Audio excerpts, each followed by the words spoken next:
will start the meeting of the Lafayette Design Review Commission for July 27th, 2022. And we'll start with the roll call. Glenn Cass? Present. Eugene Sim? Here. Armin Hadaloo? Here. John Gray is here. Kristen Seidel is excused this evening. Regarding our agenda, we have an agenda in front of us. I would like to suggest a modification to the agenda, and that is regarding consent calendar item 4B. I think this one we should move to discussion rather than have it as a consent calendar item. With that, if there are no objections, do we have a motion to adopt the agenda? So moved. And I second that. Yeah. Okay, great, thank you. Now is the time for public comments for items not on this agenda or an upcoming agenda for this Design Review Commission. Nancy, are there any comments from the public? I'm sorry. If anyone has any comments for items not on the agenda, please press the *9 button or raise your hand. I see one raised hand, Elliot Hudson. Okay, we invite Mr. Hudson to speak. This is a typical 3-minute time limit, yes? Yes. Okay, Mr. Hudson, you're muted right now.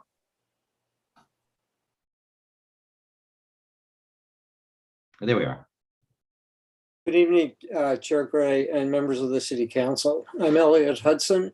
I want to thank you for your time and dedication on behalf of Lafayette residents.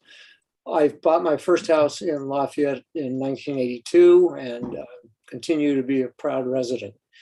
I've been intermittently involved, but on those occasions intensively in various planning matters concerning Lafayette, such as the downtown specific plan, zoning efforts concerning Deer Hill Terraces property, and most recently, I've been involved in the new general plan and particularly extensively involved in drafting and comment on the new mission statement.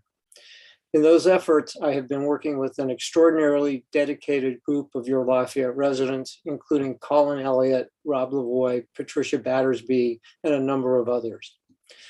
On February 28th of this year, the City Council unanimously adopted the mission statement for the new general plan, and we sincerely thank them for listening to the Lafayette community. I'm talking to you tonight because I want to draw to your attention to a phrase in that new directive of the City Council that is particularly important for your work. The new mission statement calls for making Lafayette a highly desirable small town community with a semi-rural ambiance. There are two key elements to that part of the mission statement. First of all, the council chose the word make Lafayette a highly desirable small town community with semi-rural ambiance and rejected the use of the term preserve. The council made that choice because, in the words of Councilmember Gina Dawson, make is a proactive term, and that's what the council wants this to do. Secondly, this statement applies to the entire town of Lafayette. Efforts to limit the reference to small town ambiance to neighborhoods were rejected. Proactively making Lafayette a town with semi-rural ambiance applies to the downtown as well as the neighborhoods. So this is what I want to talk to you about, and where you're going to see continuing efforts with the City Council as we go forward. You are in charge of the architecture for this town, its look and feel. We're going to be working to make semi-rural ambiance a reality of the design of buildings in Lafayette. One of the comments that was most common during the surveys conducted in connection with the vision and mission statement was the residents did not want to become Walnut Creek. They decried what Walnut Creek is becoming to look like in the downtown, and adopting semi-rural ambiance, the City Council was listening to those residents. Too much size is mandated by the state, and that is unfortunate. but that is precisely why it is absolutely indispensable and critical that the buildings that we do have are made to look the best they can. Danville still looks like charming Danville. We want to keep Lafayette from slipping away, and many residents feel that it was what is happening in the architecture of too many of our new buildings is causing that ambiance to slip away. The second reason that this is so important is because under some of the state mandates, such as ADUs, no individual design review is allowed. Buildings can be built if they meet objective standards. Other than that, they can build, excuse my language, any damn thing. So it's critical that the objective standards that are written for Lafayette give meaning and effect to the directive of the City Council for semi-rural ambiance. We want to work and hope to work with you in drafting those objectives. I'm just about finished here. I was not going to speak tonight until, and I was going to raise this with the City Council and send you a letter first, but I was prompted to speak by drawing on your agenda item 6B. And that is the drawing of the building linked to 6B. That is a cubist flat roof building that has virtually nothing to do with semi-rural design. It may have been prepared before the City Council gave direction in the new mission statement. I don't know. And I'm not here on that agenda item specifically, but I certainly do hope you will take my comments to heart when considering it. So thank you for listening to me. The City Council gave voice to the desire of Lafayette residents to make this town proactively keep its semi-rural ambiance. And again, thank you for your service, and we hope that this will be in the forefront of your thoughts as we move forward with planning in Lafayette. Thank you. Thank you, Mr. Hudson, and thank you for your participation in the work in the city. We appreciate it. Thank you.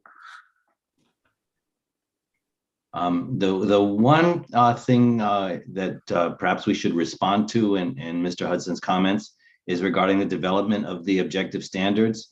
The city made a significant effort near the end of last year to get objective standards in place ahead of the enforcement of SB 9. And Glenn and I were involved in developing those, and we worked with city staff to have that connected to the existing design standards in a way that could be interpreted objectively. And Nancy and Greg, can you confirm that those are codified and enforced now? And perhaps you could direct Mr. Hudson to where those can be found. The objective standards are part of the design review application.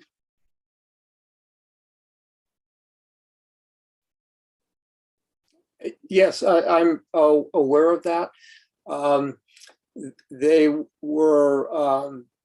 certainly have some great elements to them. In terms of the architectural design, that's a particularly difficult issue because it's by definition so often objective. But we do have some thoughts as to how they might be strengthened, and obviously they were drafted before the City Council adopted the mission statement.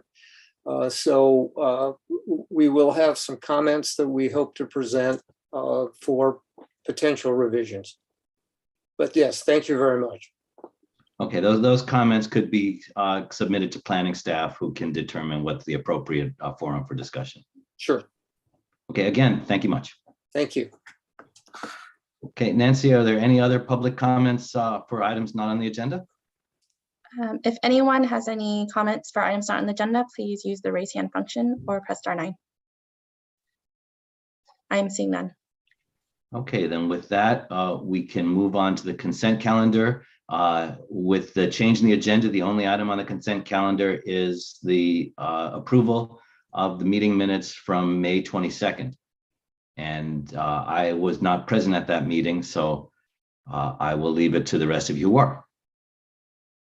I'll make a motion to approve the minutes as drafted. Second. Okay, all in favor? Glenn, Aye. Eugene, Aye. Armin? Aye. And I wasn't there, so I will abstain, but the motion carries. Thank you. Then the next item, which is moved to the continued public hearings, is the DR 20-19 DD 371 Land LLC regarding the project known as West End at 3721 Mount Diablo Boulevard. And first, I'd like to say that staff has asked that this item be continued to the Design Review Commission meeting on August 24th. If there's no objection, we will do that.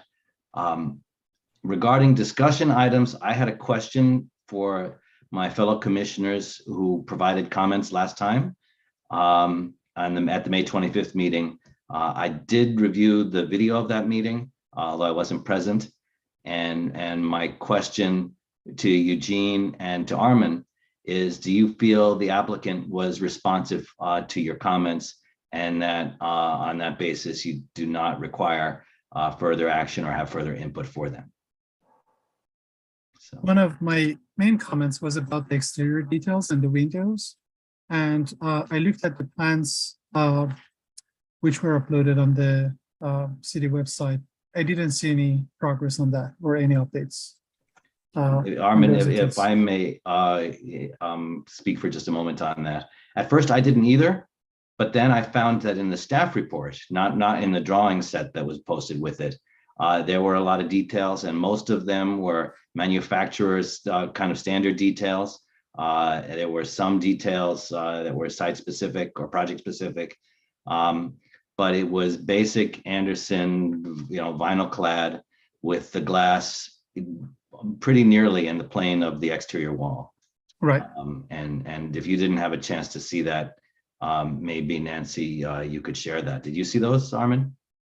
So no, I was looking at the drawings, and they are still calling vinyl or aluminum. And with those details, probably it's not going to satisfy that articulation that we were asking, with more shadow lines on the windows and recessed windows.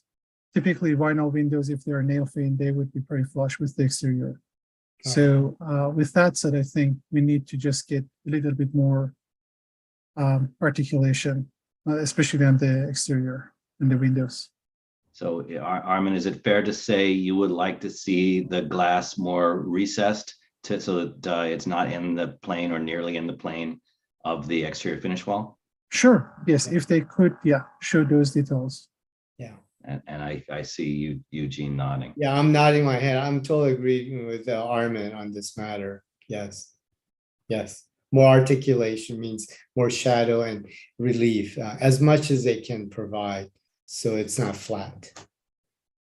So Nancy, could staff bring that feedback? I mean, since we're continuing regardless, I think that we're in agreement that the applicant should revise their exterior details to recess the windows more, to which will give a better sense of animation to the facade, better shadow lines, and less of a sense of this is a boxy building. Is that fair, Armin and Eugene? Yes. Yes. Do either of you have any further comments to them, or does that sum it up? Kind of. I wish I could do more, but I know the limits of our input and all the rules and regulations about this matter. So I think they've accommodated much of some of the other things we requested, isometric or axonometric, that showed a little bit better in terms of how it's related to the other lower profile adjacent buildings, because we're always mindful and want to double, triple check the contextual aspect of the building. And I think it showed, the material change at the base helps, I think, further breaking down the scale. The look of the base was pretty good in my way of looking at it. I have some things I wish I could have said more, but I know the time limits as well. So, yeah. Okay, well, as long as we are having discussion here, this was kind of in the questions rather than the comments category. Yeah. We should give the applicant a chance to speak if we're doing a hearing here. Nancy, is the applicant available, and would they like to speak? Yes, I'll bring Sally into as a panelist.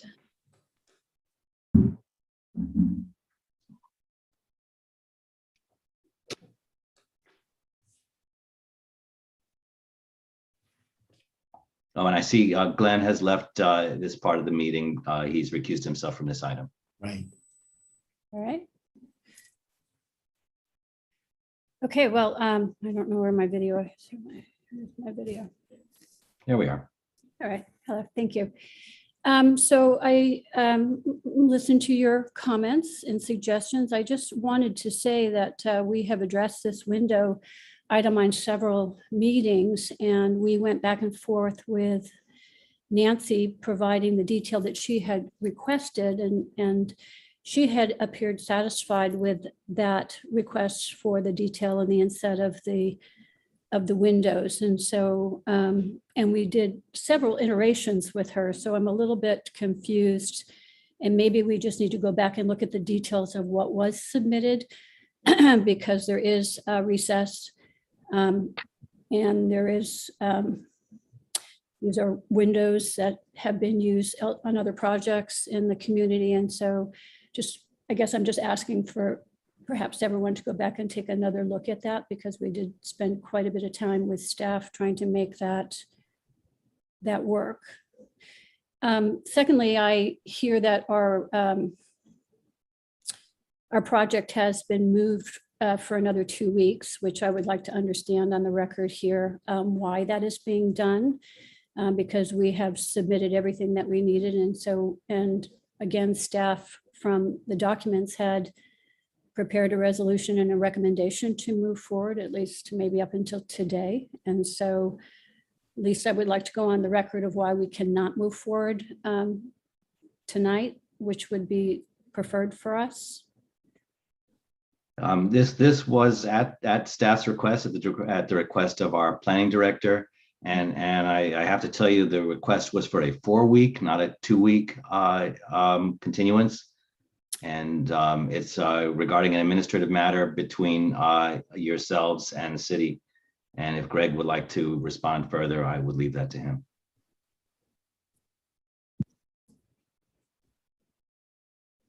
I see Greg is muted, or Nancy, if you would like to, either way. He's joining as a panelist right now. Okay.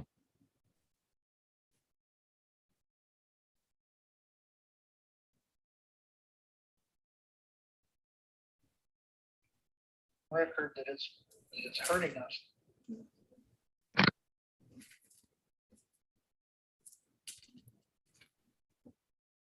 I heard someone speaking, so I was waiting for them to conclude. Okay, please go ahead. So I spoke with Ms. Thornburg at least twice today regarding the project in its entirety, and that the city's actions on it to date have all been in support of the project, in approving it initially and supporting it throughout, defending the lawsuit which was filed by the neighbor, participating in that defense, which the city and the developer prevailed in the trial court, which has been appealed. And so I think the city has shown our support for the project throughout. In speaking with Ms. Thornburg today, she has asked for additional time to speak with her counsel, her attorney, regarding the matter of the project and the relationship with the city.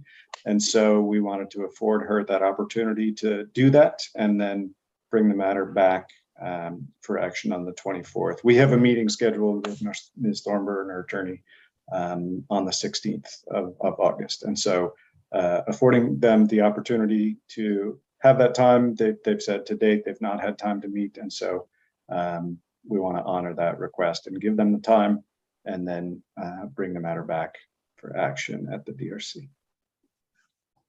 Okay. So I just, Okay. I just want to go on record saying that we understand that. And we did talk today, appreciate the feedback, but we did miss last meeting. I had asked that we move forward on this meeting, and the delay is actually unrelated to Design Review Committee. And we feel very strongly that this delay is hurting us and our project and our approval process. And so do understand, Greg, and we have talked, but I definitely want to go on record saying that it's certainly not what we would have wanted. We felt we have worked hard this last month to provide everything that we needed to staff. And there was a recommendation to move forward to for resolution, and I believe Nancy was satisfied. So anyway, with that being said, we'll wait and see what happens. Thank you. Okay, thank you. Do any of the commissioners have questions for the applicant? No. Okay, then with that, this is the opportunity for public comment. The public may comment for a limit of 3 minutes each. If there are any public who would like to speak. Well, you're muted, Nancy. Jeff Gilman. I'm promoting him to panelist.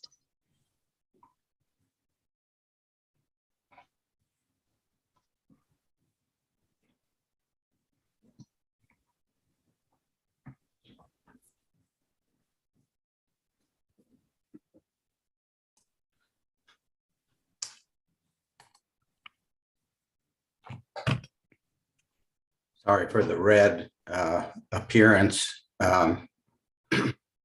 So I'm commenting on the relationship of the building to the creek, including the patio on the lower level and the cantilevered bedroom on the street level. So as I read the plans on sheet A 2.1, these features lay within the creek setback. And my understanding of the creek setback ordinance is that the patio would be considered a structure because there are columns there. I'm sure those are load-bearing columns. So I'm trying to remember this project because I did take a look at it last year when it was first submitted, and I didn't remember that lower level. So I'm not aware that the city engineer has approved a creek setback exception for the project. And I don't agree that that should be granted. I think the applicant should work within the rules that the city has, or the ordinance the city has for the creek setback. And I realize this isn't really a design issue, except that this is an issue that could ultimately affect the design of the building. So thank you. Thank you, Mr. Gilman. Nancy, could I ask you to, well, actually, let's go ahead and see if there's other public comment, and then we can look at working to respond to those as a group. Okay. There's someone else who would like to speak? Is there anyone else to speak? Let's see. If anyone has any comments, please raise your hand.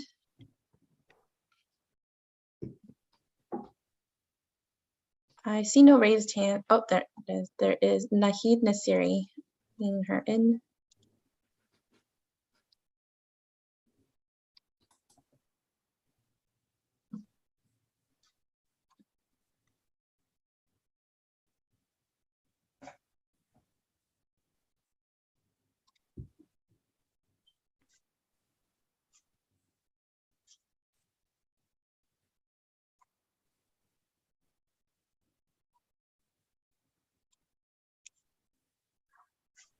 It goes through Nahid. Oh, okay.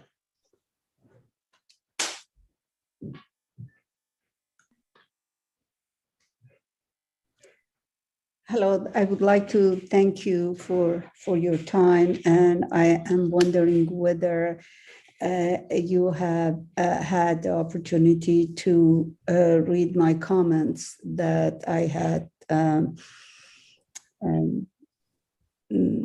send it to, I had emailed it yesterday. Yes, city staff distributed your letter to all the commissioners. Okay. I thought that is something that, again, the massiveness of this building has been always an issue for throughout the process that we have been going through, and it's been mentioned by city councils, by design review people, by other people who object to it. And this building is refers as a four-story building. In fact, half of this building is a 5-story building, and it has a huge impact on the creek. And if you are going to the site and look at the existing building, which this building, basically the new building going to use that footprint. In addition, there is going to be cantilever over that patio. So it's very, very close to the creek, and it's just it would be greatly appreciated if you, the committee, take a look at the site and really see it yourself that how this is going to be a massive 5-story over the creek, basically, and is going to impact the wildlife, the environment, and everything around, and also the building in the neighborhood. My building is a 1-story building with a little basement on one side. And this is a huge, massive, over 56 feet height that is going to impact everything in that neighborhood. That's 3 minutes. Thanks very much for your comments. Thank you. Nancy, is there anyone else from the public who would like to speak? If anyone would like to speak on this project, please use the raise hand function. I'm seeing none. Okay, then thank you. Would the applicant like to respond specifically to any of the public comments? You have up to 5 minutes.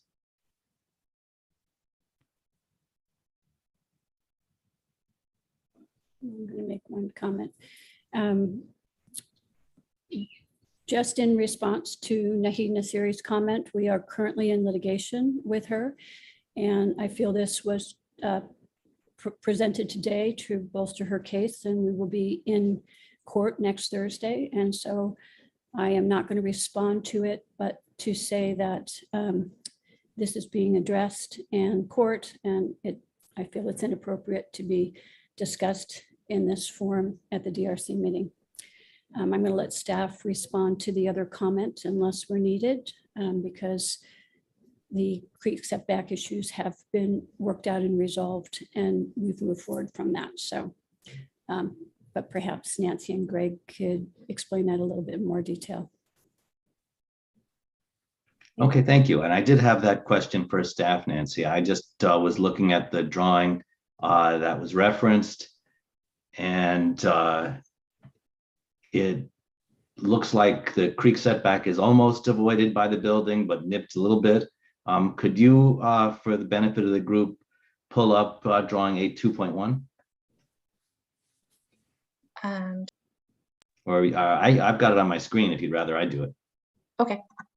Give me just a moment here and I will share my screen.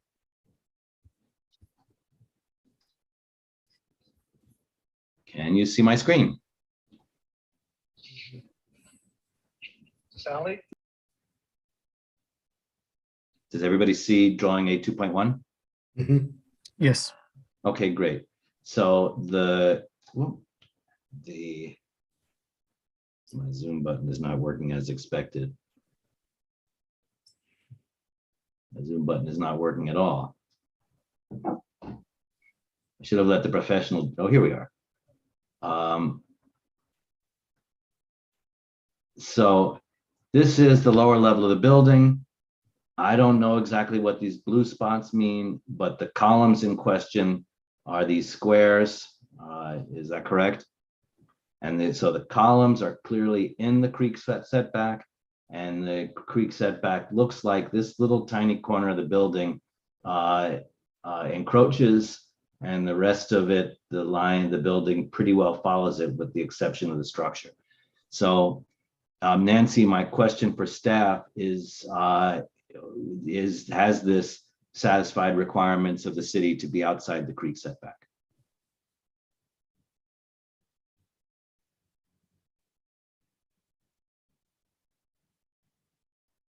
I'm comparing it to the plans that were approved by council. It looks like the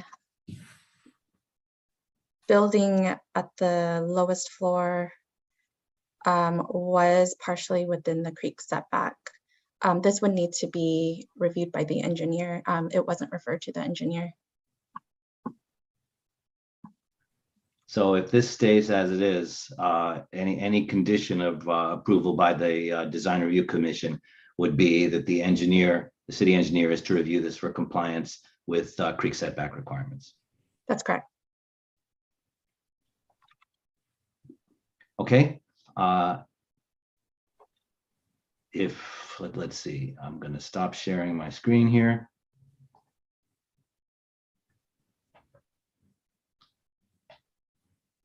So with that, I think we are ready for commissioner comments. And I think if you all don't mind, I would like to share my screen one more time regarding what we started to talk about when I asked the other commissioners if the response they felt responded to the comments from the most recent meeting. This is the typical window detail. Do you all see that? And if you can see my cursor, this is the typical exterior finish. This is the plane of the glass. And there is a piece of trim. It calls it 2x trim, so I assume this to be 1.5 inches. The diagrammatic waterproof membranes here are not actually that thick. So what we don't see here is the actual dimension distance between the horizontal distance between the plane of the glass, the plane of the trim, and the plane of the typical exterior finish. And if I understood the comments of my fellow commissioners, we were looking to see a shadow line in this zone, but yet the glass is very nearly in plane with the rest of the finish. So Armin or Eugene, can I ask for you to follow up on the comments you made at the last meeting in this regard? Yeah, from my perspective, I think that we were asking for detail to evaluate and understand that articulation, quote unquote articulation for us mean shadow relief is going to get executed. We didn't want to get burned. Not that this will be a case here, but some of the projects in our city where we say, let's articulate, give us a shadow, and we find out when the final project is completed, it's flat. And so we're trying to control the final outcome of this by asking for the detail to get buy-in, or what I call accountability for that. So that's why this detail is relevant. And I share with Armin and you that this right here doesn't show me enough relief. For me, it's not enough for a shadow relief. That's why having a drawing like this now gives us clarity, specificity, discussion could be had to say what exactly we need from further detailing to give us some more relief in that plane. And so this detail that you just mentioned, Chair, you did a good job to articulate what I'm saying. Exactly what you just said, Chair, is what I see. And I think, I would like to make sure that we have a little more relief in that plane. The window frame could be set in a little bit more, or some other device. I'm not going to be the architect here. Your architect, the applicant's architect knows what we're talking about. We as a commission want to see further recess in that window line so that we get some more shadow. It's a big building. We need more articulation. If it's a single story house, it's a different issue, right? So there it is for me. I need more relief. Maybe another inch. I don't know. Maybe half an inch. I don't know. Give us as much relief as possible, right? That's possible within construction of this project. Okay, thanks, Eugene. Armin, do you have anything to add to that? Sorry, I missed my internet connection for a second. No, I think, John, your comment about the dimension, that's very critical. And, this detail is just showing that this is going to be a very, very flat elevation. And we just need to see a detail that shows minimum 3 to 4 inches recess from the main facade material, which is either the stucco or the shingle, to the glass line.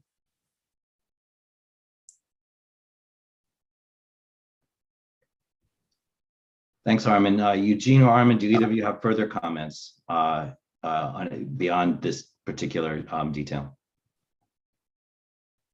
No.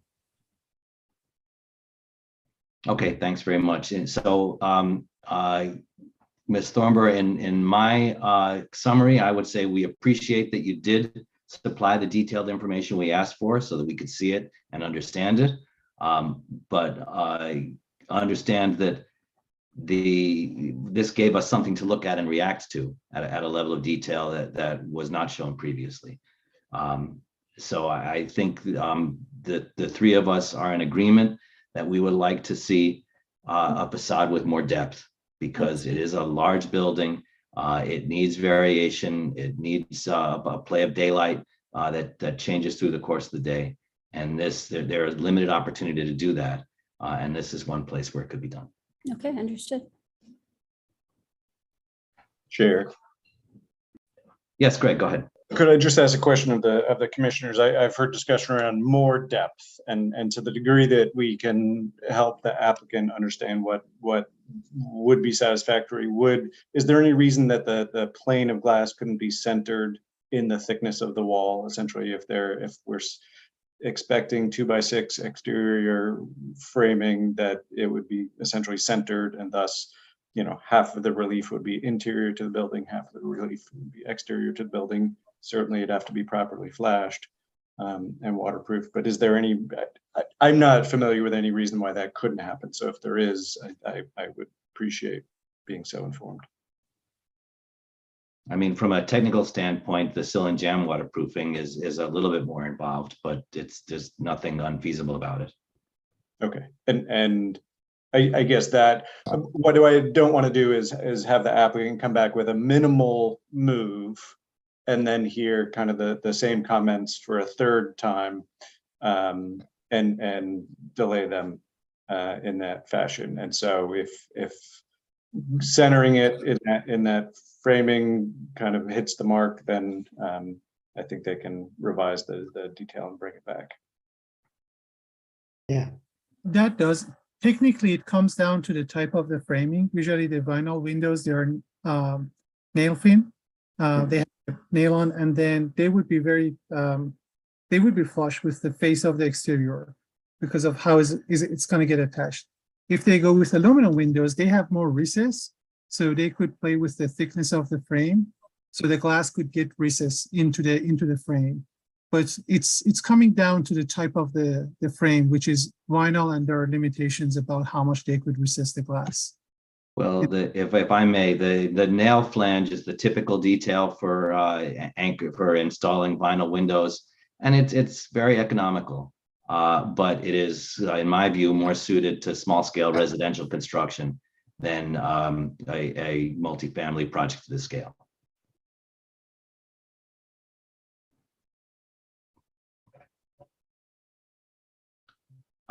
With that, commissioners, are there any further comments?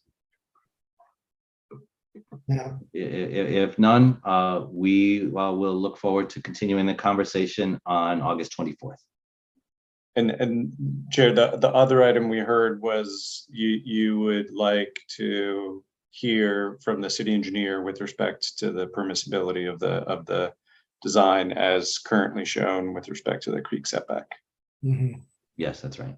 Okay, Um, very good. Thank you. Thank you. I guess there was one more thing I'd like to say. I'd like to respond a little more specifically to Ms. Nasiri's letter. She wrote a brief a letter, well articulated regarding her concerns. And I would like to say that I understand and agree with a lot of the points made in the letter. The state housing bonus, density bonus law is designed to provide an incentive to developers to maximize the construction of housing, because it is state policy that there is a critical housing shortage in the state, and the state is taking authority away from municipalities like Lafayette to regulate housing construction because the state legislature has made that judgment. And whether or not I personally like that or don't like that, I certainly agree there is a housing shortage and would like to see Lafayette as a participant in bringing housing to the public. But it does to some degree tie the hands of the city regarding the extent that we can regulate what these projects are. I mean, in my view, I think this project is too big and too boxy on this site, but I don't believe that the Design Review Commission or the city has the authority to challenge it beyond things that are relatively superficial or specific objective criteria like the creek setback and those sorts of specific zoning and setback items. So, Mrs. Siri, I would say I understand and have sympathy for your points, and I would ask you to understand that the state mandates are such that it limits the degree that we can have control here. And with that, I suggest we move on to the next agenda item. Did you take a vote? Oh, yeah. For the continuance, do we need to? Yeah, I'll make a motion to move to the date specific that the chair stated today. So we continue. I'll make the motion. Okay, thank you for that, Nancy, and thank you for that, Eugene. Do we have a second? I second that. Okay, then all in favor, Eugene. Aye. Armin? Aye. And John is aye. Continue to August 24th.